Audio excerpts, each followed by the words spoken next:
une intervention qui a marqué les esprits.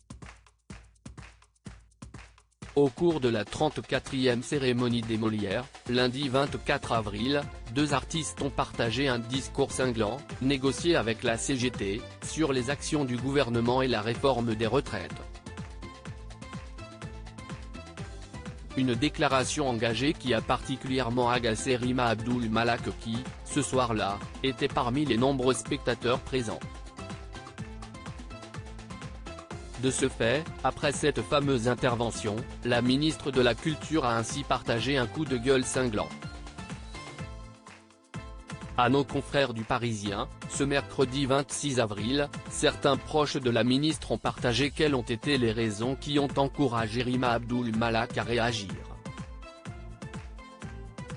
Ce qui l'a fait bondir, c'est quand il a été sous-entendu qu'elle était absente dans la lutte contre l'extrême droite, a expliqué son entourage au journal régional.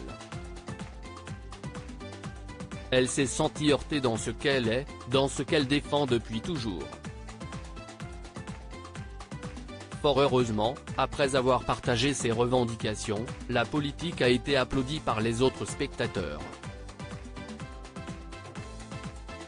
Supérieur à Elisabeth Borne, Bruno Le Maire.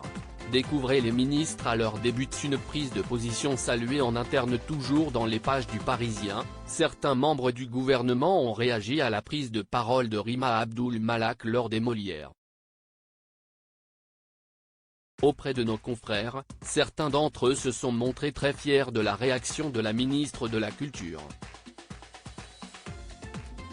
Rima a eu raison, a notamment signalé Elisabeth Borne. Même constat pour Clément Beaune qui a également partagé des confidences allant dans le même sens. Ce n'était pas évident de réagir ainsi vivement, elle l'a fait de manière percutante, polie et sans bavure en montrant que sa porte était ouverte aux discussions, a ensuite renchéri le ministre délégué en charge des Transports, précisant, par la même occasion, que sa consoeur est une femme très courageuse. Crédit photo, Bertrand Rindolph Petrov.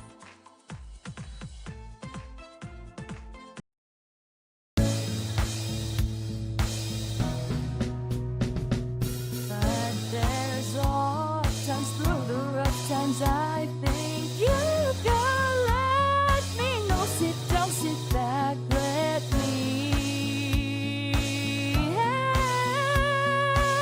you out. Just